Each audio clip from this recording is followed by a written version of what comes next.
Hello everyone, so welcome to my channel Miss Botanophilic and in today's video I'll be telling you about the topic Rutaceae. तो आज हम लोग family Rutaceae के बारे में पढ़ेंगे जो कि टेक्सोनमी की सबसे इंपॉर्टेंट फैमिली है। Like other families are there Lamiaceae, Asteraceae, तो वैसी रूटेसी भी अपने आप में एक बहुत इंपॉर्टेंट फैमिली है। There I have explain about the vegetative characteristics, the floral characteristics, floral formula, floral diagram, and finally the economic importances. So if you are new to my channel, please subscribe, and if you are the older one, do like and share as much as you can.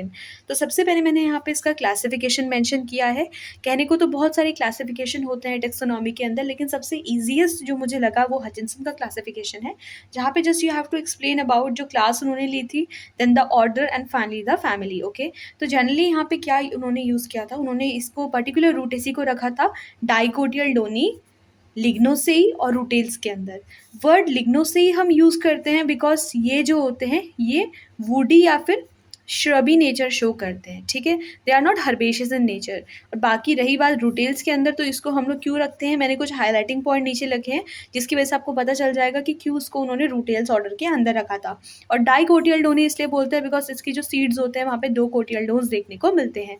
तो ये इसका general classification है according to Hutchinson, that they are found in Dicotyledonae, Lignosae and Rutales, ठीक है। Next I mention about some examples of Rutaceae family. तो Rutaceae family के अगर कुछ एग्जांपल्स के बारे में हम बोलते हैं तो like we have the citrus limon. आपने सुना ही होगा, नींबू बहुत कॉमन चीज़ है, सबको पसंद होता है।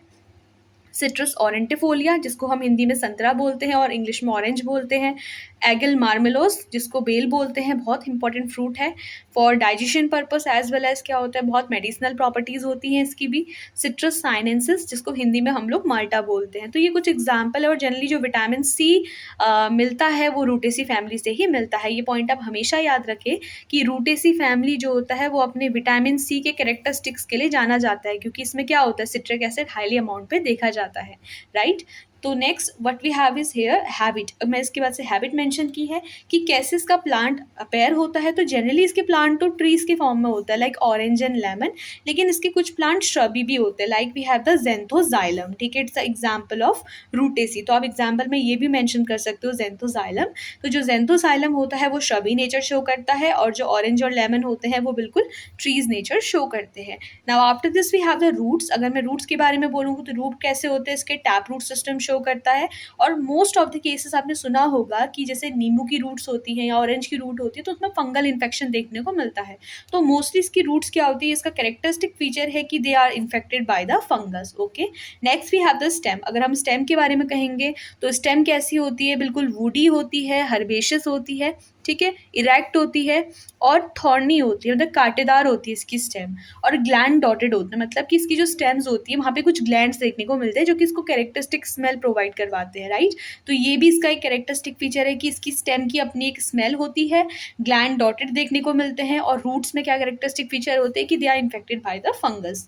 Next time mention about their leaves. अब लीव्स कैसी होती है, लाइक सबसे पहले ये एक्स स्टिपुलेट होती है, मतलब जैसे ये लीफ है, ये लीफ क्या है, इस पर्टिकुलर पेटियोल से कनेक्टेड है। यहाँ पे छोटे छोटे इस तरीके से स्ट्रक्चर प्रेजेंट रहते हैं, तो इन्हीं स्ट्रक्चर को हम लोग स्टिप्यूल्स बोलते हैं। तो ये जो स्टिप्यूल्स होती है वो इसमें जनरली एब्सेंट होती है। तो एक्स मतलब होता है एब्सेंट, स्टिप्यूल्स मतलब क्या होते हैं, दिस कंडीशन। ये जो स्मॉल लीफलेट लाइक स्ट्रक्चर नीचे लीफ के प्रेजेंट है एट द बेस, तो इसी को हम लोग स्टिप्यूल बोलते हैं। तो एक्स मतलब होता है एब्सेंट, तो जनरली स्टिप्यूल्स क्या रहती हैं, यहाँ पे एब्सेंट रहती हैं। सिंपल लीफ होती है बिल्कुल, कॉलिन और रैमल देखने को मिलती है कंडीशन यहाँ पर। ऑल्टरनेट अरेंजमेंट होता है लीव्स का और रेटिकुलेट वेनेशन देखने को मिलती है। Now talking about the inflorescence, इसके जो इन्फ्लोरेसेंस होते हैं वो साइमोस इन्फ्लोरेसेंस या फिर पैनिकल टाइप का इन्फ्लोरेसेंस देखने को मिलता है, ठीक है। तो इसके इन्फ्लोरेसेंस कैसा हो जाता है, साइमोस या फिर पैनिकल टाइप का। Then after this we have the floral formula. तो ये सबसे इंपॉर्टेंट पार्ट है किसका, फैमिली रूटेसी का, या कोई भी फैमिली अगर हम पढ़ते हैं तो उसका फ्लोरल फॉर्मूला अगर हमें याद हो जाए तो 100% चीज़ें हम लोग खुद से ही कर सकते हैं। बस इंपॉर्टेंट है कि या तो आप फ्लोरल फॉर्मूला ध्यान में रखो या फिर आप उसका फ्लोरल डायग्राम याद कर लो। अगर दोनों में से कोई भी चीज़ याद होती है तो आराम से आप इसका डिस्क्रिप्शन लिख सकते हो। Not this vegetative description, I am talking about the floral description. ये सब वेजिटेटिव डिस्क्रिप्शन होता है, लेकिन अभी जो हम पढ़ने वाले हैं वो है फ्लोरल डिस्क्रिप्शन। इन्फ्लोरेसेंस भी फ्लोरल डिस्क्रिप्शन का ही पार्ट होता है, ठीक है। तो अगर आपको फ्लोरल फॉर्मूला या फ्लोरल डायग्राम में से कोई भी एक चीज़ याद हो जाए तो आराम से आप लोग फ्लोरल डिस्क्रिप्शन वहाँ पे मेंशन कर सकते हो एग्जाम में। तो देखो, चलो हम इसका फ्लोरल फॉर्मूला समझ लेते हैं। बहुत सिंपल सी बात है, ईजी है, आराम से समझते हैं। तो देखो ब्रैक्टिएट ब्रैक्टियोलेट कंडीशन हो जाती है, ठीक है। तो यहाँ पे ब्रैक्टिएट ब्रैक्टियोलेट दोनों कंडीशन देखने को मिलती है। अब यहाँ पे ये जो प्लस का साइन है इसका मतलब होता है कि एक्टिनोमॉर्फिक कंडीशन, मतलब इसका फ्लावर कैसा होता है, रेडियली सिमेट्रिकल होता है, ठीक है। ये कंडीशन मतलब होता है कि बाइसेक्सुअल यानी कि हर्मेफ्रोडाइटिक कंडीशन, यानी कि मेल और फीमेल क्या होंगे, वो एक ही प्लांट में देखने को मिलेंगे। अब ये मैंने के फॉर लिखा है कैलेक्स, जो कि कितने हैं, 5 कैलेक्स है और कैसे हैं, फ्यूज्ड है, ठीक है। इस ब्रैकेट का मतलब होता है फ्यूज, तो यहाँ पे सेपल कैसे हैं, फ्यूज्ड है। Now this is C. Corolla मतलब होता है पैटल। पैटल कैसे होता है, फ्री। फ्री क्यों, क्योंकि यहाँ पे कोई ब्रैकेट लगा ही नहीं है, तो यानी कि ब्रैकेट लगा है तो फ्यूज कंडीशन, ब्रैकेट नहीं लगा है तो वो फ्री कंडीशन होती है, तो यहाँ पे फ्री पेटल्स देखने को मिलते हैं। एंड्रोशम कैसे हैं, बिल्कुल फ्री है और इनडेफिनाइट कंडीशन है। और गाइनोशम के बारे में कहेंगे, गाइनोशम भी इनडेफिनाइट है लेकिन फ्यूज्ड कंडीशन में प्रेजेंट रहते हैं, ठीक है। और कैसी होती है, ओवरी यहाँ पे हमेशा सुपीरियर होती है। अगर ये सिंबल होता है तो उसका मतलब इन्फीरियर ओवरी, ये सिंबल है तो उसका मतलब सुपीरियर ओवरी। दूसरी बात है, ये चीज़ आप समझ गए होंगे, ये इसका फ्लोरल फॉर्मूला है that bracteate bracteolate actinomorphic bisexual condition, this is calyx that is 5 fused, corolla 5 free, androecium infinite and gynoecium infinite fused with superior condition, ठीक है। फ्लोरल डिस्क्रिप्शन देखने से पहले आप एक बार इसके फ्लावर को देखो, आपने पीछे क्या क्या कंडीशन सीखी। आपने सीखा कि इसका फ्लावर होता है ब्रैक्टिएट ब्रैक्टियोलेट, ठीक है। हर्मेफ्रोडाइटिक कंडीशन पे तो है ही, क्योंकि मेल और फीमेल रिप्रोडक्टिव स्ट्रक्चर क्या है, दोनों मेल और फीमेल रिप्रोडक्टिव स्ट्रक्चर एक ही प्लांट में प्रेजेंट है। पेंटामेरस कंडीशन, ठीक है। इसका अपना एक कैरेक्टरिस्टिक स्मेल होता है, जिसलिए हम बोलते हैं कि इसका फ्लावर कैसा होता है, सेंटेड होता है। या तो व्हाइट कलर का होता है या मोस्टली ये पिंकिश कलर का होता है। कंप्लीट फ्लावर होता है, मतलब कि कैलेक्स, कोरोला, एंड्रोशम, गाइनोशम, ये चारों चीज़ें फ्लावर में देखने को मिलती है। एक्टिनोमॉर्फिक होता है। एक्टिनोमॉर्फिक मतलब क्या हो जाता है कि जो प्लांट है वो रेडियली सिमेट्रिकल होता है, ठीक है। तो ये कुछ इसके फ्लावर के कैरेक्टरिस्टिक थे। अब हम पढ़ते हैं फ्लोरल डिस्क्रिप्शन के बारे में। तो जब मैं फ्लोरल डिस्क्रिप्शन बोल रही तो वहाँ हमने पढ़ना है डिटेल में कैलेक्स, कोरोला, एंड्रोशम, गाइनोशम को। कैलेक्स कितना था, आप लोग पीछे वीडियो को पॉज करते हुए एक बार फ्लोरल फॉर्मूला लिख ले कॉपी में, उसके अकॉर्डिंग आप लोग देख सकते हो। जैसे मैं यहाँ पे दोबारा लिख देती हूँ, ब्रैक्टिएट ब्रैक्टियोलेट, ये चीज़ यहाँ से हमें ये चीज़ को इंक्लूड नहीं करना है, ठीक है। इस चीज़ को भी इंक्लूड नहीं करना है, क्योंकि ऑलरेडी ये हम फ्लोरल के उसमें लिख चुके हैं। यहाँ जो चीज़ हमने देखनी है वो है calyx, Corolla, androecium, gynoecium. Calyx कितने थे, 5 fused, corolla 5 free, androecium infinite, gynoecium इस तरीके से कंडीशन थी, ठीक है। इसका मतलब क्या है, सेपल, इसका मतलब है पैटल, इसका मतलब है एंथर, इसका मतलब है स्टिग्मा। समझ में आया, ठीक है। अब हम इसको देखते हैं। देखो कैलेक्स की बात जब हो रही है, यानी कि हम लोग सेपल की बात कर रहे हैं, तो सेपल कैसे है, 5 सेपल है। गैमो मतलब होता है फ्यूज्ड, ठीक है, तो गैमो सेपलस कंडीशन दिख रही है ना। दूसरी चीज़ आ जाती है कि यहाँ पे कैसा एस्टिवेशन होता है, इम्ब्रिकेट एस्टिवेशन होता है।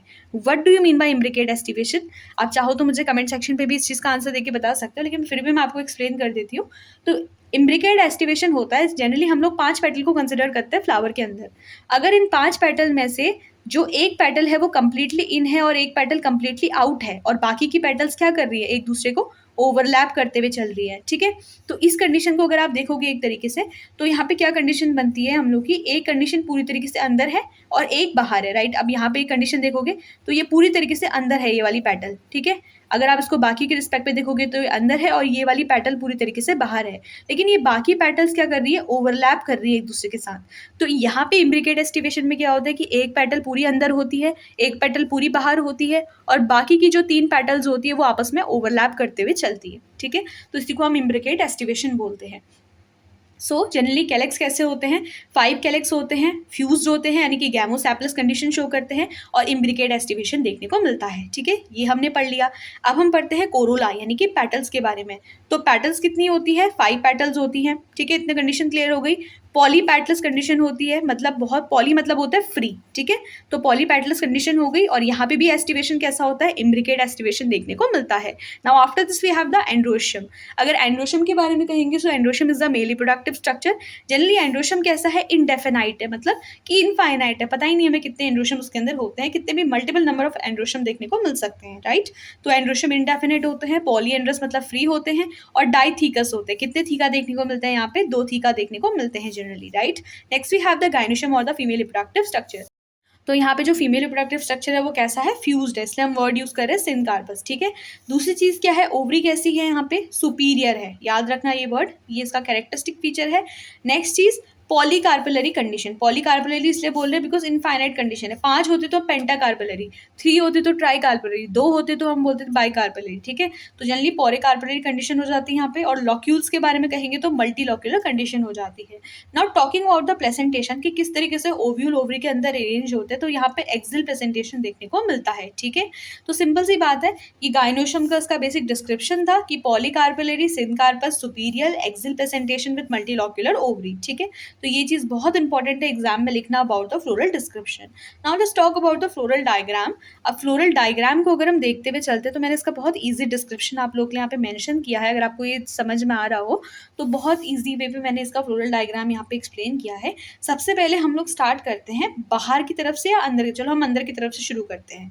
ये हो गया हमारा गाइनोशियम। गाइनोशियम में आप देख सकते हो कि क्या है हमारे, ये एक पॉलीकार्पेलरी कंडीशन है। नेक्स्ट यहाँ पे क्या आ जाता है, जब हम बाहर की तरफ आते हैं तो हम एंड्रोशियम पढ़ते हैं। अगर एंड्रोशियम की आप यहाँ पे नंबर ऑफ स्टेमन्स देखोगे तो बिल्कुल इनडेफिनाइट है, राइट।